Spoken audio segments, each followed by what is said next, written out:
जी, break के बाद आपको खुशामदीद कहते हैं। Very important topic. सड़कों और ट्रैफिक सिग्नल्स पर अक्सर हम परेशान होते हैं जब भी जा रहे होते हैं कि गदागर आ जाते हैं, भीख मांगने वाले आ जाते हैं। तो इन लोगों की बेहतरी के लिए या फिर इनकी वजह से जो दूसरे परेशानी का शिकार होते हैं उनसे बचने के लिए अब एक जामे प्लान बनाया गया है। ट्रैफिक की रवानी और बाज़ औक़ात सड़कों पर शहरियों की हिफाजत जो है वो भी इसकी वजह से मुतासर हो रही है। तो पंजाब में ट्रैफिक पुलिस की तरफ से अब पेशावर गदागर जो हैं उनके खिलाफ कार्रवाई के साथ साथ उनकी बहाली पर भी तवज्जो देने का फैसला किया गया है। डीआईजी ट्रैफिक हैं पंजाब के मोहम्मद वकास नज़ीर, उन्होंने तमाम अजला में मौसर इक़दाम की हिदायत भी की है। जबकि अगर हम लाहौर की बात करें तो ट्रैफिक पुलिस ने बहाली मॉडल और दीगर अजला में भी अपनाने की तजवीज़ दी है कि इस तरह का मॉडल जो है ना बाकी अजला में भी होना चाहिए लाहौर के साथ साथ। अच्छा आयशा, आपको नहीं लगता कि एकदम से बीच में रोड क्रॉस करते करते आ जाते हैं आप, गाड़ी आपकी हाई स्पीड जा रही है, एक्सीडेंट्स होते हैं और प्रॉब्लम्स होते हैं। चले जाते हैं डायरेक्टली उस पर्सनालिटी के पास कि जिनको इस प्रॉब्लम का अंदर से पता है कि भाई ये है क्या। और मेरा क्वेश्चन ये है कि जो लोग ढीठ हो के आके खड़े हैं, पेशा बना लिया गदागरी को उन्होंने, उनको बहाल आखिर किया कैसे जा सकता है। सैयद अब्दुल रहीम शिराजी हमारे साथ मौजूद हैं, CTO लाहौर, उनके पास चलते हैं। सबसे पहले करते हैं उनको अस्सलाम वालेकुम। अस्सलाम वालेकुम sir and good morning. Thank you, आप आए, आपने हमारे शो को ज्वाइन किया। जी वालेकुम, बहुत शुक्रिया जी, thank you for having me on the show and discussing this very important topic. जी थैंक यू अब्दुल रहीम। सबसे पहले तो ये बताइएगा कि ये पता कैसे चलाया जाएगा कि कौन पेशावर गदागर है या फिर कौन वाकई में ऐसा है जो कि भीख मांगने के लिए आया और उसका ताल्लुक किसी ग्रुप से नहीं है, ये कैसे डिफ्रेंशिएट किया जाएगा? जी वेरी इम्पोर्टेंट। ये जब से हमें जिम्मेदारी सौंपी गई है, पहले भी हमेशा से सिटी ट्रैफिक पुलिस लाहौर जो है इसको it's always at the four front, ये जो ड्राइव अगेंस्ट बेगरी होती है। लेकिन समहाउ ये देखा गया कि ये हम हमेशा जो है वो सेलोज में काम करते हैं बिकॉज जो वेग्रेंसी ऑर्डिनेंस है जो कि कानून इस चीज़ को डील करता है, उसमें उनका जो रिहेबिलिटेशन का एक एलिमेंट है और उनको रीसेटलमेंट का है और रीइंटीग्रेट करने का है, वो चीज़ें कहीं पर थी। तो अब जो पंजाब गवर्नमेंट की और मोहतरमा CM साहब पंजाब की जो विज़न है वो कहती हैं कि उन्होंने माशरे को इस लत से पाक करना है और लाहौर का सबसे पहले एक वो मॉडल जो है वो करना चाह रहे हैं ताकि राजी साहब थोड़ा सा लाहौर का मॉडल डिस्क्राइब करें। ये मॉडल एक्चुअली है क्या? जी उसमें मैं आपको बताता जाऊं कि कुछ हमने जो हैं कुछ NGOs के साथ और कुछ अपने जो एलाइड डिपार्टमेंट्स हैं इनके साथ मिलके हमने पूरे लाहौर की मैपिंग की है और हमने ये देखें कि कहाँ पर ऐसे आबादियाँ हैं जहाँ पर जो हैं ये गदागर जो प्रोफेशनल जिन्होंने बदकिस्मती से इसको एज अ पेशा बनाया गया है उसको वो वहाँ पर मौजूद हैं। उनकी मैपिंग हो रही है। हम उसमें दो काम कर रहे हैं, एक तो हम ये देख रहे हैं कि कितने गदागर हैं हमारे पास और कितने वो हैं जो इनके हैंडलर्स हैं जो कि इनसे इनको मजबूर करके या कोर्स करके इनसे भीख मंगवाते हैं।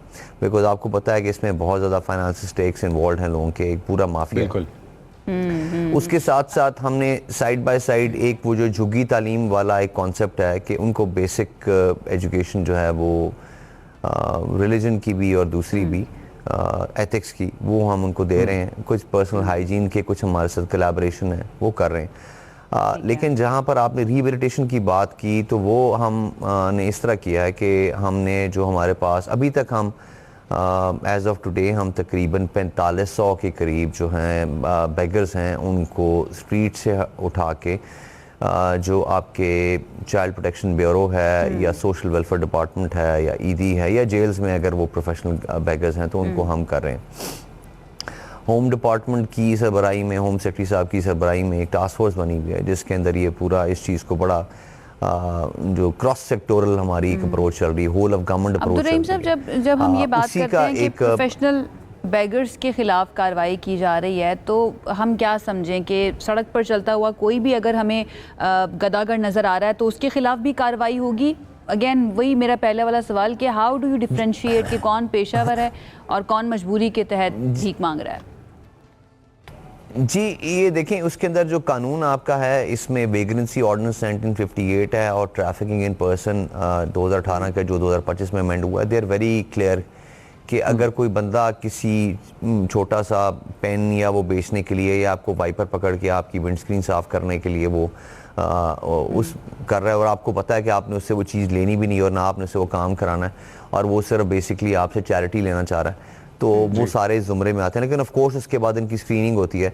लेकिन जिस चीज़ की तरफ मैं थोड़ा सा आपको हाईलाइट करना चाहूँगा, जो कि हमने इस दफ़ा मुख्तलिफ किया है हमने जो स्मॉल इंडस्ट्रीज़ हैं उनके साथ मिलके एक MOU तरतीब दिया है, जिस पे हम जो भी हम गदागर पकड़ते हैं और जो हमें समझ आती है कि जो वाकई ही बहुत ही नामसाइद हालात की वजह से इस लत में पड़ा है, उनकी हम साइकोलॉजिकल प्रोफाइलिंग, उनकी ड्रग डिपेंडेंसी और तमाम तर वो चीज़ें करने के बाद जब वो देखते हैं कि वो वाकई उसमें एक जहद, वो जुस्तजू है एक काबिल और एक फ़ाल शहरी बनने की, तो उनको हम माइक्रो फाइनेंस या फ्री ऑफ इंटरेस्ट हम उनको ना सिर्फ उनको 5 से 10 लाख रुपए जो है वो कर्जा लेके देंगे, बल्कि उनकी जो डिपेंडिंग ऑन देयर एजुकेशन जो क्वालिफिकेशन है उनको हम स्किल सेट भी देंगे। बिल्कुल ठीक है। कौन से इदारों के साथ ये कोऑर्डिनेशन है? जी उसके अंदर हमारे पास अपने पुलिस के अंदर हमारे पास बहुत एडवांस साइकोलॉजिस्ट हैं जो कि उनकी साइकोमेट्रिक टेस्टिंग कर रहे हैं। उसके अलावा ड्रग डिपेंडेंसी के लिए हमने उन तमाम के जो टेस्ट करा लिए कि देख लें कि उनको किसी किस्म की ड्रग डिपेंडेंसी तो नहीं। अगर वो ड्रग डिपेंडेंसी होगी तो हम उससे पहले उनको रिहेबिलिटेट करेंगे, जो हमारे पास बहुत सारे इदारे हैं। और उसके बाद उनकी सबसे ज़्यादा इंपॉर्टेंट चीज़ आई बिलीव कि उसके अंदर वो सेंस ऑफ सेल्फ वर्थ या सेल्फ रिस्पेक्ट उसकी इंटैक्ट होनी चाहिए कि वाकई वो समझता है कि मुझे अगर वो स्किल सेट दिया जाए तो मैं माशरे का एक बेहतर शहरी बन सकूँगा। तो स्मॉल इंडस्ट्रीज़ ने हमें अपनी, और बहुत सारे और इदारा हैं, टेफ्टा है, नैफटेक है, तो करीबन 140 के करीब ट्रेड्स हैं जिसमें 2 से ढाई माह की ट्रेनिंग फ्री ऑफ कॉस्ट वो देंगे उनको। और स्मॉल इंडस्ट्रीज़ वालों ने हमें कमिट किया है कि अगर जो वो स्किल सेट उनको देंगे और साथ उनको लोन देंगे, वो जो भी आर्टिफैक्ट्स बनाएंगे या जो भी चीज़ें बनाएंगे उनसे वो दोबारा से परचेज कर लेंगे, ताकि शिराजी और साहब सारी ये तो मकसद जो इस जी प्लीज कंटिन्यू जी। और जी मैं सिर्फ आपको ये बताना चाहूँगा, प्रॉब्ली लाहौर में जितनी ज़्यादा गदागर हैं, जो बहुत सारे इंटरनेशनल सर्वे हों, इसमें शायद तो तादाद लाखों की या हज़ारों की होगी, तो प्रॉब्ली हम हर किसी को तो शायद जो है ये माइक्रो फाइनेंस या इंटरेस्ट फ्री लोन नहीं दे सकें। लेकिन what I want to do is कि इस एक्सरसाइज से हम उनको हम सक्सेस स्टोरीज बना लें, कोई इंस्पायरिंग स्टोरीज बना लें। बहुत ज़रूरी है और वक्त की ज़रूरत भी है ये रहीम साहब, और वी रियली अप्रिशिएट इट कि इस तरह से इन लोगों का भी ख्याल रखा जाएगा। अब 14 अगस्त आने वाली है, तो ज़रा ट्रैफिक प्लान के बारे में भी बता दीजिए कि लाहौर के लिए ख़ास तौर पर क्या प्लान रखा गया है, और इसके साथ ये भी जोड़ लीजिएगा कि ये जो गदागर हैं और ये जो पूरी कैंपेन अब शुरू की जा रही है, मेक श्योर कैसे किया जाएगा कि जो लोग आकर ट्रेनिंग लें उसके बाद वो फिर वही काम करें जिसके लिए उनको ट्रेनिंग दी गई है। कैपिटल इन्वेस्ट हुआ है जिसमें। देखिए जी, इसमें बहुत सारे हमारे allied department, social welfare department है, और बहुत सारे हमारे चाइल्ड प्रोटेक्शन ब्यूरो है, बहुत सारे हमारे ऐसे इदारे हैं जो कि जिनकी ये मैंडेट है कि उन्होंने इस तरह के लोगों को जब रिहेबिलिटेट करना है तो उसके बाद उनकी दोबारा से फॉलो अप रखना है, उनकी पीरियोडिक ड्रग टेस्ट होंगे और बाकी चीज़ें होंगी कि आया कि उन्होंने जो अपना कर्जा लिया है उसको उसी मकसद के लिए इस्तेमाल कर रहे हैं। आपने जो पहला सवाल किया, 79th हमारा इंडिपेंडेंस डे हम कर रहे हैं, और आपको पता है कि तमाम पाकिस्तानी, तमाम शहरी बहुत जोश व खरोश से इसको मनाते हैं। और पिछले कुछ सालों से अल्लाह सुब्हान तआला की खुसूसी मेहरबानी, मार्का हक और ये जो मक्का डिक्लेरेशन, और पाकिस्तान हमेशा से ये जो खारजी तौर पे बिल्कुल अभी सेंटर स्टेज पे है, तो इसकी वजह से आपने देखा है कि एक जो हमारे अंदर जोश व जज्बा है वो बहुत ज़्यादा बढ़ा हुआ है। तो उसके मुनासबत से इस दफ़ा पंजाब गवर्नमेंट ने 6 जगह पे आतिशबाजी किया है, फायरवर्क्स का, और उसके अलावा कुछ म्यूज़िकल इवेंट्स हैं जो कि पूरे होंगे। तो इसके लिए तकरीबन 1500 के करीब हमारी डिप्लॉयमेंट होगी, और उसमें हमारा जो बेसिक मकसद है वो ये है कि जो फ़्लो ऑफ ट्रैफिक है वो मुतासर ना हो, लोगों की फेस्टिविटी को इंटैक्ट रखते हुए। लेकिन कुछ जो मैं आपके प्रोग्राम के तवज्जो बताना चाहूँगा कि जो कुछ लोग होते हैं जो कि होलिगनिज़म या हुल्लड़बाजी या जो है वन व्हीलिंग जैसे खूनी खेल को वो प्रैक्टिस करते हैं, या जो बहुत रैश तरीके से गाड़ी चलाते हैं या ड्रिफ्टिंग करते हैं, तो उनको मैं आपके प्रोग्राम की तरफ से बताऊँगा कि it is a no go area. इसके ऊपर कैटेगोरिकली ज़ीरो टॉलरेंस है, इसके ऊपर फिर कानून और ज़ाब्ते के मुताबिक वो होगा।